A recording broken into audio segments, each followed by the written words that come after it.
qinuniarta tamatta naalagaq illunut maanga iserpunga tusarumallutit qanoq uannut uqasissaqartutit maanna anersaakkut illarnartukkut uummatiga imaammaruk uqaattit ilinniutigisinnaangoqqullugu ajortikka peqqissimissutigeqqullegit Jeesusi Kristusimut uppeqqulluga ullullu tamaasa iluarsiartoqqulluga naalagaq qinnutiga tusaruk aamen.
Lad os alle bede.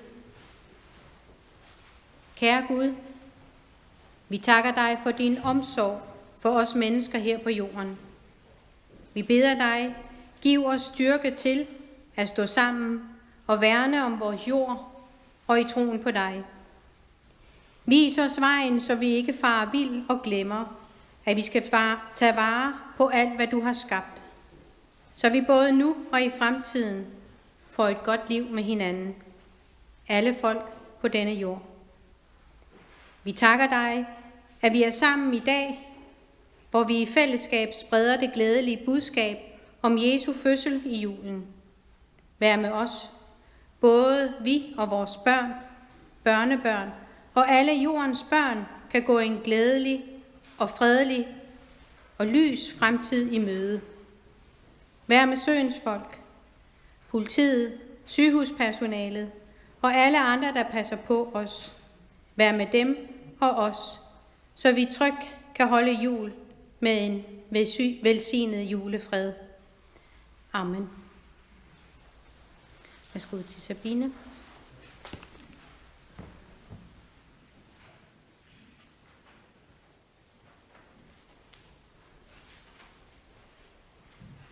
Am Anfang schuf Gott Himmel und Erde, und die Erde war wüst und leer, und Finsternis lag auf der Tiefe, und Gottes Geist schwebte über dem Wasser. Und Gott sprach, es werde Licht, und es ward Licht. Und Gott sah, dass das Licht gut war. Da schied Gott das Licht von der Finsternis und nannte das Licht Tag und die Finsternis Nacht.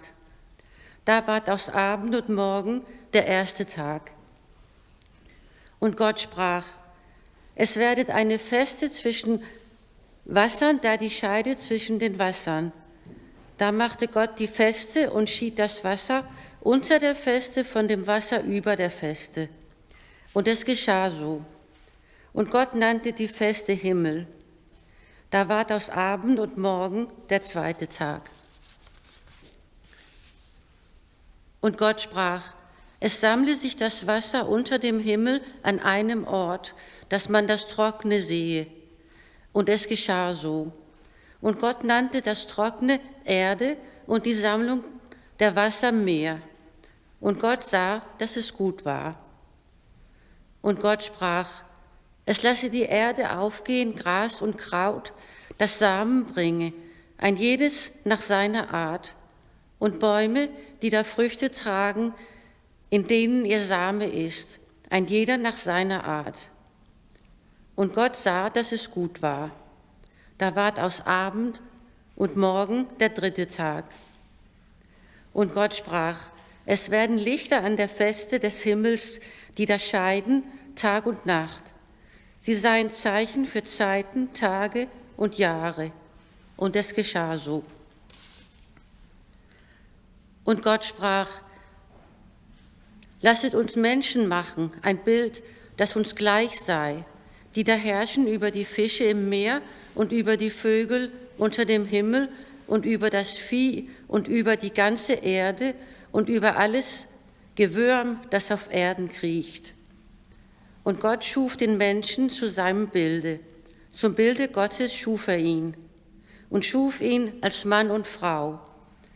Und Gott segnete sie und sprach zu ihnen, seid fruchtbar und mehret euch und füllet die Erde und macht euch untertan und herrscht über die Fische im Meer und über die Vögel unter dem Himmel und über alles Getier, das auf Erden kriecht.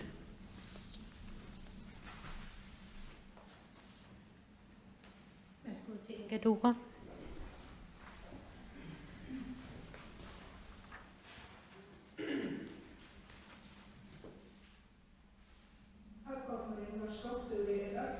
Merkunarinnar sem Drottinn Guð hafði gert. Hann sagði við konuna, það satt að Guð hafi sagt, þið megið ekki eta af neinu tré í aldingarðinum?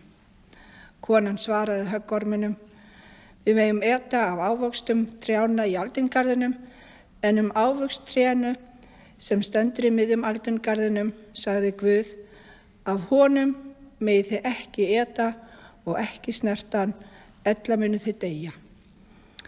Þá sagði höggormurinn við konuna, sannið til, þið munið ekki deyja, en Guð veit leið og þið etið af honum, ljúkast augu ykkar upp og þið verðið eins og Guð og skynjið gott og illt. Þá sá konan að tréð var gott af að eta, fagurt á að líta og girnilegt til fróðleiks. Hún tók af ávexti þess og át og gaf einnig manni sínum sem með henni var og hann át. Þá lukust augu þeirra beggja og þeim var ljóst að þau voru nakin. Þau saumuðu úr því saman fikjuviðar blöð og gerðu sér mitt í skýlur. Og Drottinn Guð sagði, nú maðurinn orðinn sem einn af oss, fyrst hann ber skyn á gott og illt. Bara hann rétti nú ekki út hönd sína, taki einnig af lífsins tré og eti og lifi eilíflega. Og Drottinn Guð lét manninn fara úr aldingarðinum Eden til þess að yrkja jörðina sem hann var tekinn af. Hann rak manninn burt og setti kerúbana fyrir austan Eden og loga hinn sveipandi svers til þess að gæta vegarinnar við lífsins tré.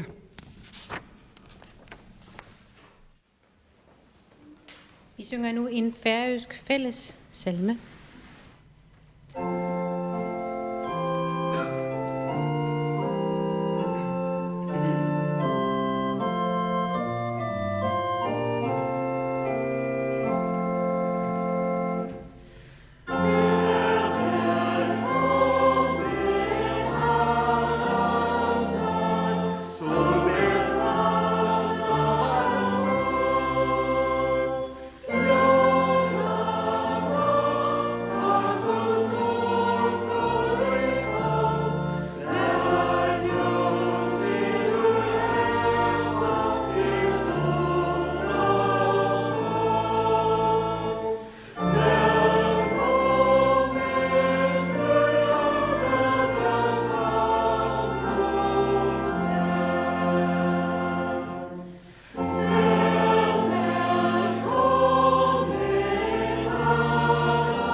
Inuiaattaarsiorlutik angalaartut qaamasorsuaq takussavaat qaamasup qingorpai taarsiorfimmi najugaqartut qiimmattarneq allisippat nuannaarneq annerulersippat kiinnavit saani tipaatsussapput katersuiffimmi tipaatsuttutut tiguakkat agguarneqartillugit qiimmattartutut illimmi nallorpat nammaataq oqimaatsoq qisuttaa tuiini ikaartisimasoq inussianullu sulisitsisup anaalerutaa soorlu taamani mityaanip nalaani kamippaat perpalullutik tullaarinnitut tamarmik qallersaatillu aaginnaasut ikuallagaassaput innermullu nungutinneqarlutik naalungiarmi uatsinnut erniuvoq erneq uatsinnut tunniussaavoq naalagaassuserlu tuimiugissavaa aterissavaalu siunnersuisoq nalissaqangitsoq kuuti pissarsuaq naassaangitsumik ataataq eqqissinermut naalagaaneq naalagaassusia angissaqaaq eqqissinerlu atajuassalluni Taavip issiavissaarsuani naalagaaffianilu. Tungavilissagamiuk aalaingersarlugulu. Iluarnikkut naapertuilluarnikkullu. Maannamiit naassaangitsumik. Katerseersuit naalagaata ilungersorneqata. Taamaalisitiumarpoq. Here is my servant, whom I uphold, my chosen, in whom my soul delights. I have put my spirit upon him. He will bring forth justice to the nations. He will not cry or lift up his voice or make it heard in the street. A bruised reed he will not break, and a dimly burned wick he will not quench. He will faithfully bring forth justice. He will not grow faint or be crushed until he has established justice in the earth. And the coastlands wait for his teaching. Thus says God the Lord, who created the heavens and stretched them out, who spread out the earth and what comes from it, who gives breath to the people upon it and spirit to those who walk in it. I am the Lord. I have called you in righteousness.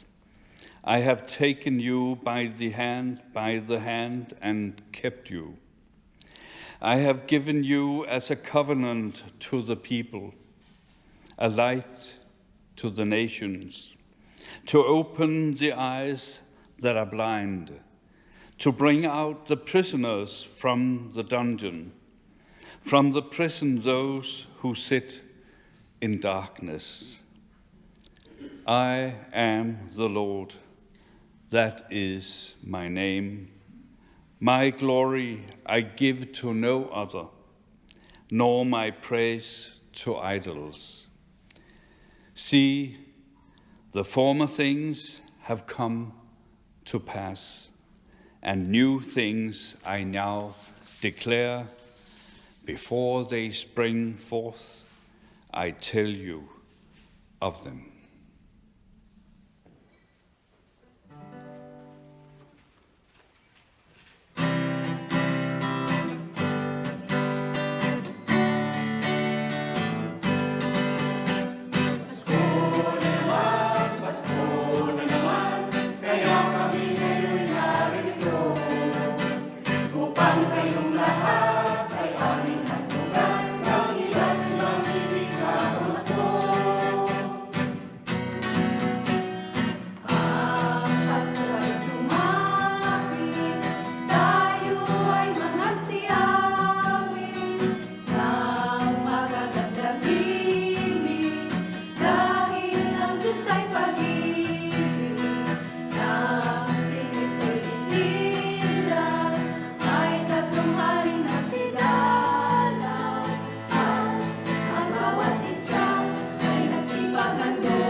Hihingi ko ng aginaldo kung sakali ka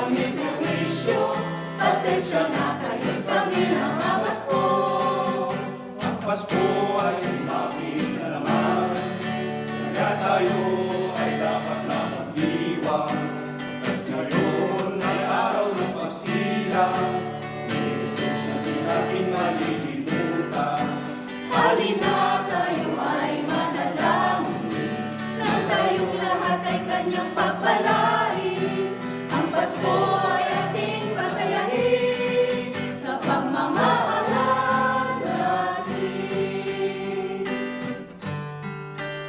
Maligayang Pasko sa bawat tahanan, ang dalangin namin sana ay makamtan.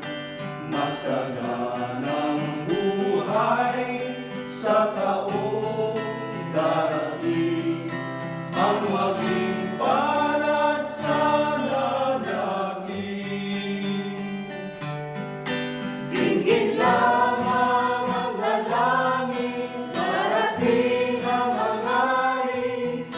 Sama-sama sa awitin, ang isang Ama namin.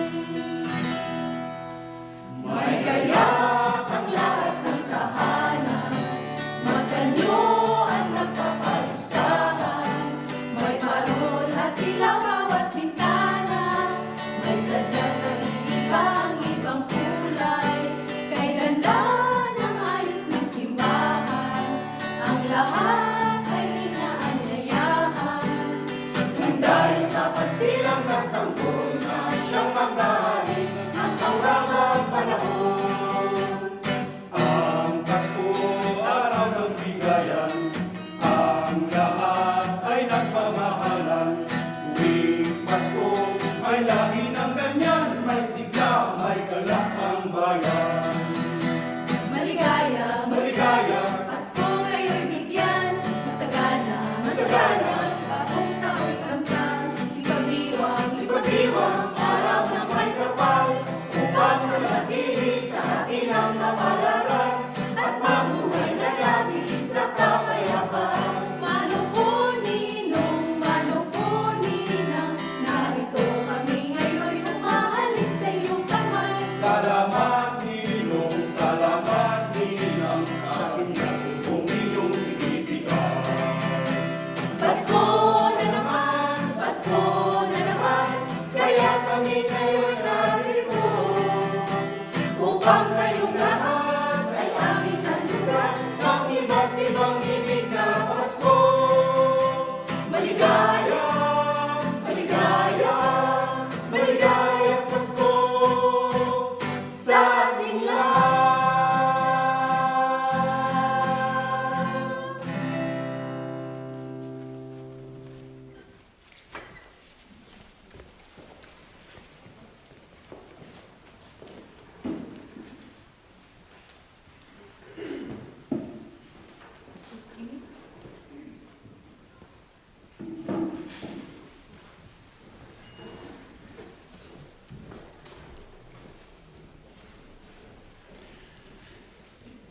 I satta manaie var Gabriel Angel sender av gode til en bygd i Galileo som heter Nazaret, til en jomfru og var trolova en mann som var Josef av Davids sted. Og navn jomfruna var Maria, og angelen kom inn til henne og sier, «Høyl være to som nai hever finnje. Herren vittar, to som velsigna av kvinnen.»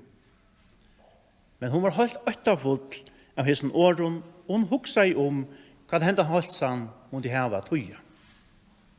Og angelen sier vi henne, «Øttast ikkje, Maria, til at to hev funnet nage til god. Og så du skal være ved baden, og øye en son, og navn hansara skal du kalla Jesus. Han skal være staurer, og være kalla over sonerens haksta, og god Herren skal gjev honom hasade Davids, feirsansara. Og han skal være konkur over alt Jakobs, og i atlar ræver.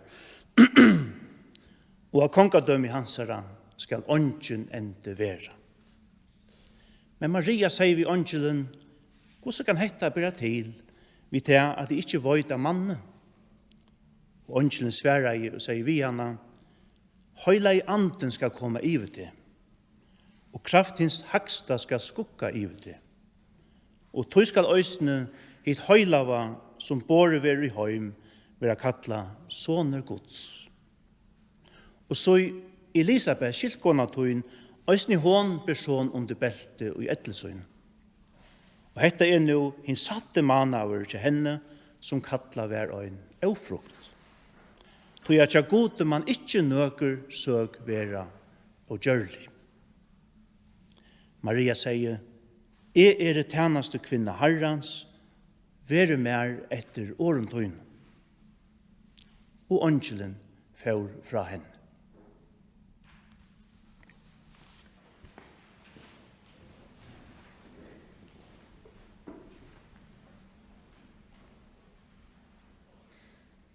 Og det skete i de dage, at der udgik en befaling fra kejser Augustus om at holde folketælling i hele verden.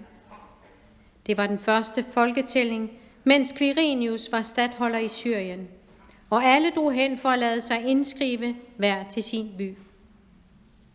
Også Josef drog op fra byen Nazareth i Galilea til Judæa til Davids by, som hedder Bethlehem, fordi han var af Davids hus og slægt, for at lade sig indskrive med Maria, sin forlovede, som ventede et barn. Og mens de var der, kom tiden, da hun skulle føde, og hun fødte sin søn, den førstfødte, og svøbte ham og lagde ham i en krybbe, for der var ikke plads til dem i herberget. I den samme egen var der hyrder, som lå ude på marken og holdt nattevagt over deres hjort. Der stod Herrens engel for dem, og Herrens herlighed strålede om dem, og de blev grebet af frygt. Men englen sagde til dem, frygt ikke, jeg forkynder jer en stor glæde, som skal være for hele folket. I dag er der født jer en frelser i Davids by, han er Kristus Herren. Og dette er tegnet I får. I skal finde et barn, som er svøbt og ligger i en krybe. Og med et var der sammen med englen en himmelsk herskare, der lovpriste Gud og sang, ære være Gud i det højeste og på jorden, fred til mennesker med Guds velbehag.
At nangyari ng linasin sila ng mga anghel. At nangapasalangit ang pasto ay nangasa usapan. Magsiparoon nga tayo ngayon hanggang sa Bethlehem. At tingnan natin itong nangyari na ipinagbigay alam natin sa Panginoon. At sila'y dali-daling nasipagparoon. Nasumpungan kapwa si Maria at si Jose. At ang sanggol nakahiga sa pasabsaban. At nang makita nila yaon, ay inihayag nila ang mga sinabi sa kanila tungkol sa sanggol na ito. At lahat nangagkarinig nito nangagtaka sa mga bagay na sinabi sa kanila ng mga pastor. Dapat iiningatan ni Maria ang lahat ng mga pananalitang ito na pinagbulay-bulay sa kanyang puso at nangagbalik ang mga pastor na niluwalhati pinupuri ang Diyos dahil sa lahat ng mga bagay na kalingang nakagrinig, nakangkita ayon sa sinabi sa kanila.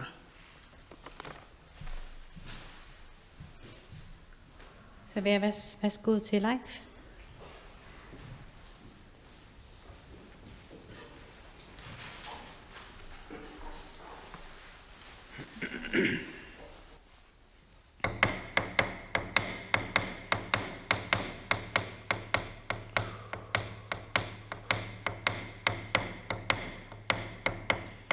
Kuuti, idiotio, kia, assortussavatiu. Uanga, kigussiarsuk. Qoyaniarpunga siulinnut, amma taakku siulinut. Nunassatsinnik, tuninikuummatigut. Uagut, kigulissatsinnut. Iwan tassiisut satsinnik. Paarilluarneqaalitok.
Kuya?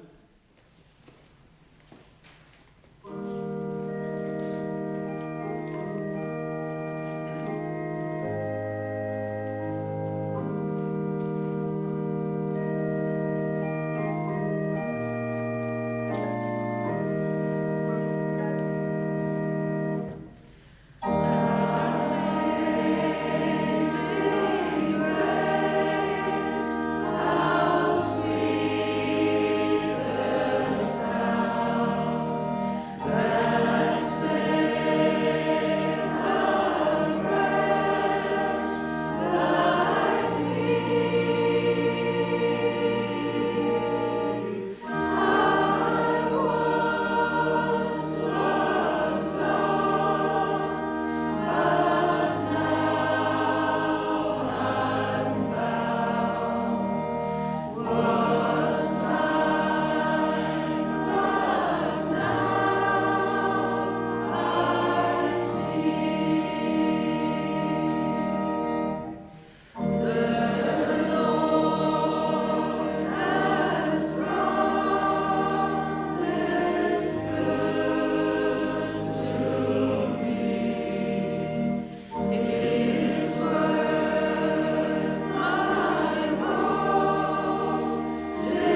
Yokaana essuula esooka olunyiriri lw'omwenda paka ku 14.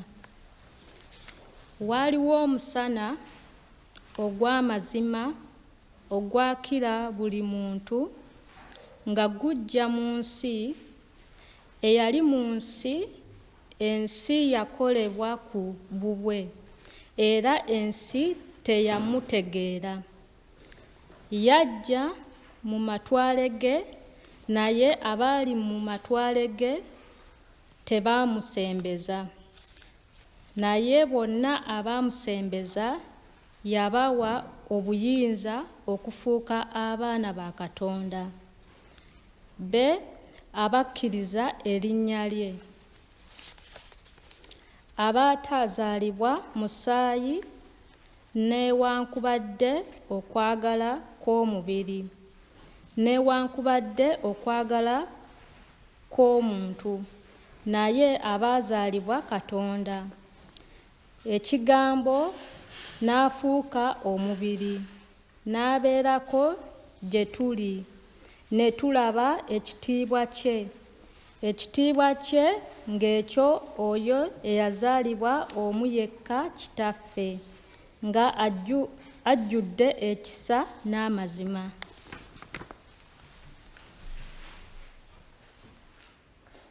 Sabia vaskut chihu.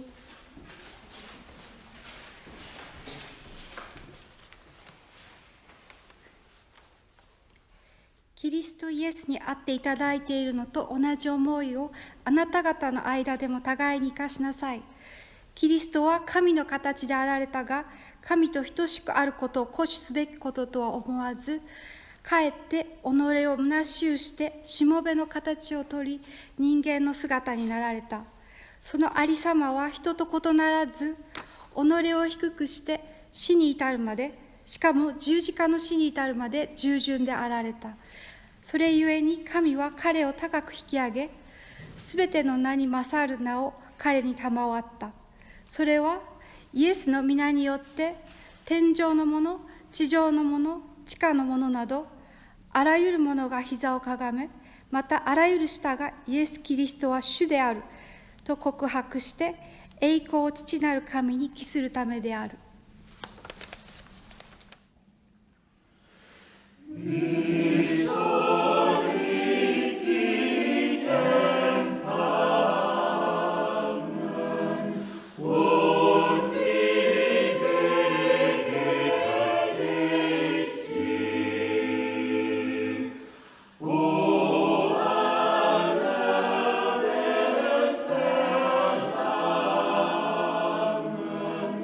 Oh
Vi skal nu bede fader vor sammen, og vi skal bede på vores eget sprog. Og vi starter. Vor Fader, du som er i himlene, hellig blive dit navn, komme dit rige. Ske din vilje, som i himlen, således også på jorden. Giv os i dag vores daglige brød, og forlad os vores skyld, som også vi forlader vores skyldnere. Og led os igen i fristelse, men fri os fra det onde, for dit er riget og magten og æren i evighed. Amen. Lad os modtage Herrens velsignelse.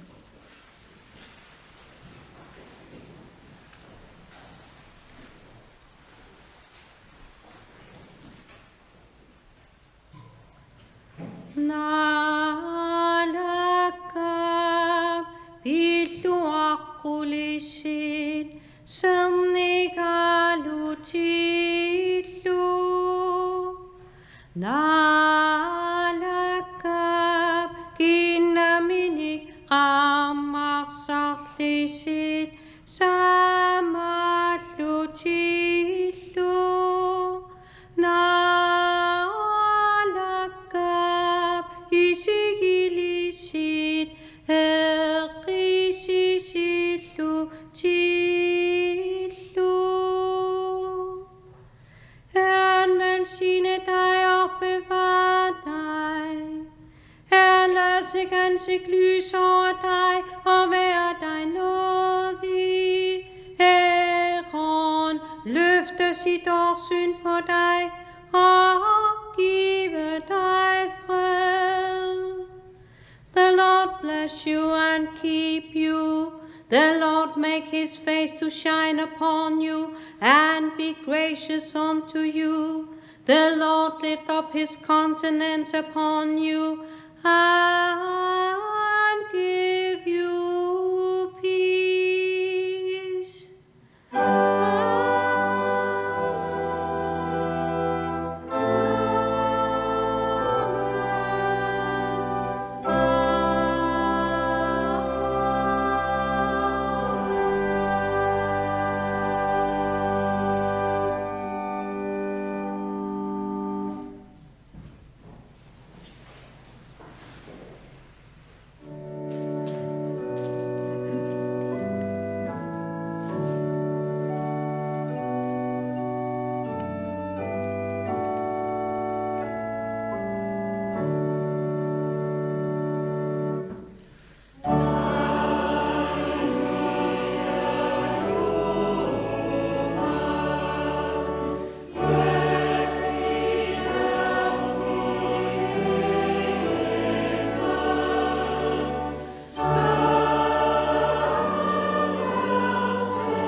qinuniarta tamatta naalagaq qutsavigaakit ayaqorluarmaqaneq aliussasunga oqaatsit aleengerfiaqqulluit upparnermilu nakussassaatigalugu уллууллу тамааса илуарсиартуутигалугу инуунинни тоқулерс ниссанилу туппаллерсаатигалугу наалагақ таматумунга икиунга аамен